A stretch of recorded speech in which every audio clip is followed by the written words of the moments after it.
Hello friends, ये 2 stories about flying का part 2 है। The black aeroplane. इस चैप्टर के राइटर हैं फ्रेडरिक फॉर्सिथ। वो रात का समय था, पूरा आसमान जो है पूरी तरह से क्लियर था। जो स्टार्स हैं वे ट्विंकल कर रहे थे, यानी कि जो तारे हैं चमक रहे थे। जो पायलट है उसे बहुत ज़्यादा पीस फील हो रहा था, शांति महसूस हो रही थी। वो कंट्री के ऊपर उड़ रहा था और पूरी कंट्री जो है सो रही थी और वो अपनी प्लेन को फ्रांस से इंग्लैंड की तरफ उड़ाकर ले जा रहा था। सुबह के लगभग 1:30 इन द मॉर्निंग हो रहा था और वो ड्रीम कर रहा था अपने हॉलीडेज़ के बारे में कि जल्दी ही वो अपने फैमिली के पास पहुंच जाएगा और वो अपनी छुट्टियां उनके साथ बिताएगा। जब एरोप्लेन जो है फ्रांस में था तो पायलट सोचता है कि वो पायलट्स कंट्रोल को इन्फॉर्म कर दे कि वो कहाँ हैं और कुछ इंस्ट्रक्शंस ले उनसे।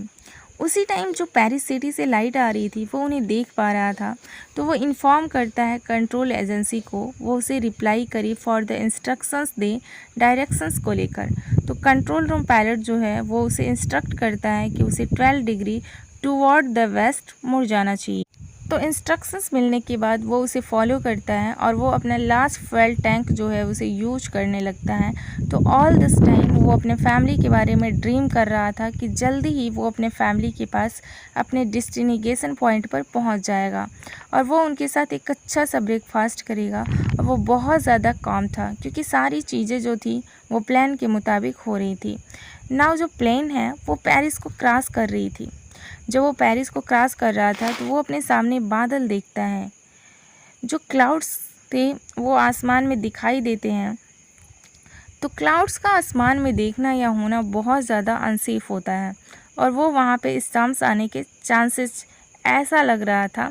वो इस तरह की बातें सोच रहा था क्योंकि वो स्टॉर्म्स क्लाउड्स थे वो बहुत ज़्यादा बड़े और डार्क कलर के थे, इसलिए पायलट जो है उन क्लाउड्स को ब्लैक माउंटेन से कंपेयर करता है।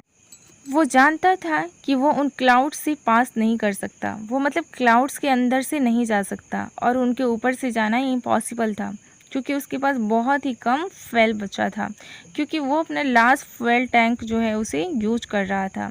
तो उस टाइम पर जो राइट डिसीजन होता है वो ये होता कि वो वापस पेरिस लौट जाए और वो सेफली पहुंच जाएगा। लेकिन पायलट के अंदर था कि वो अपने फैमिली से मीट करना चाहता है, वो किसी भी कंडीशन में अपने फैमिली से मिलना चाहता था, वो उनके साथ इंग्लिश ब्रेकफास्ट करना चाहता था जिससे वो सुबह से सोचे जा रहा था, जिसको लेके वो सुबह से सपने देख रहा था। फिर वो डिसाइड करता है कि वो ये रिस्क उठाएगा, वो वापस लौट कर नहीं जाएगा। फिर वो क्या करेगा? वो करता ये है कि प्लेन को सीधे स्टॉर्म उस तूफान में लेकर जाता है। तो जैसे ही वो अंदर जाता है तो देखता है हर तरफ अंधेरा है because of the storm and nothing was visible outside the plane.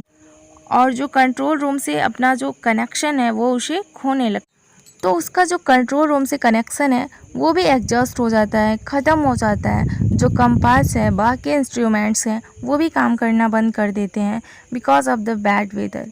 वो अब एकदम हेल्पलेस हो जाता है। वो पेरिस कंट्रोल एजेंसी से बात करने की कोशिश करता है जो उसे पहले हेल्प कर रहे थे, लेकिन वो उनसे कनेक्ट नहीं कर पा रहा था बैड वेदर की वजह से। तो इन सब के बीच जब सब कुछ वर्क करना बंद कर देता है, जब सब कुछ फेल हो जाता है, तभी एक आशा की किरण जगती है। उसी टाइम वो एक दूसरा एरोप्लेन देखता है। तो जैसे ही वो दूसरा एरोप्लेन देखता है वो थोड़ा रिलैक्स फील करता है, उसके अंदर थोड़ा शांति आती है। वो देखता है कि वो जो दूसरा पायलट है वो उसकी तरफ आ रहा था जिससे वो उसकी हेल्प कर सके उस स्टॉर्म क्लाउड से निकलने में। वो अपने आप में ही सोच रहा था कि जो दूसरा पायलट है वो कितना काइंड पर्सन है, कितना दयालु है कि वो मेरी मदद के लिए आ रहा है, क्योंकि वो जानता था कि वो खो गया है और अब जो दूसरा पायलट है उसे हेल्प करने की कोशिश कर रहा था। तो जो दूसरा पायलट है वो उसके प्लेन के ठीक सामने आता है ताकि इजी हो जाए उसको फॉलो करना। तो जब वो उसके पास आता है तो जो हमारा ऑथर है वो उसे एकदम ओबीडियंट चाइल्ड की तरह उसे फॉलो करता है। तो उसे थोड़ी घबराहट हो रही होती है, वो थोड़ा पैनिक हो रहा था क्योंकि उसके पास बहुत कम फ्यूल बचा था। तभी वो देखता है वो धीरे धीरे स्टॉर्म क्लाउड से बाहर आ रहा था और उसे रनवे दिखाई देता है। तो वो सेफली प्लेन को लैंड करता है और फिर लैंड करने के बाद पीछे मुड़ता है दूसरे पायलट को देखने के लिए ताकि उसे थैंक यू कह सके, उसे थैंक्स कहना चाहता है। तभी वो जो दूसरा पायलट है जिसने उसकी हेल्प की थी कहीं गायब हो गया था। तो जो ऑथर है उसे पता नहीं था कि वो कौन सी जगह थी जहाँ पे वो प्लेन को लैंड किया, लेकिन उसे डर नहीं लग रहा था क्योंकि उसे प्लेन को अच्छे से लैंड करवा दिया था। तो वो कोटा से उतरने के बाद सीधे कंट्रोल टावर जाता है और वहाँ पर जाकर एक वीमेन से पूछता है कि वो अभी कहाँ है, और वो उस दूसरे एरोप्लेन और दूसरे पायलट के बारे में पूछता है। तो वो जैसे ही वो दूसरे एरोप्लेन और दूसरे पायलट के बारे में पूछता है ना, तो वो जो वूमेन है वो पहले तो हंसने लगती है, फिर वो कहती है कि दूसरा एरोप्लेन स्टॉर्म में मैंने आपके एरोप्लेन के अलावा नहीं देखा।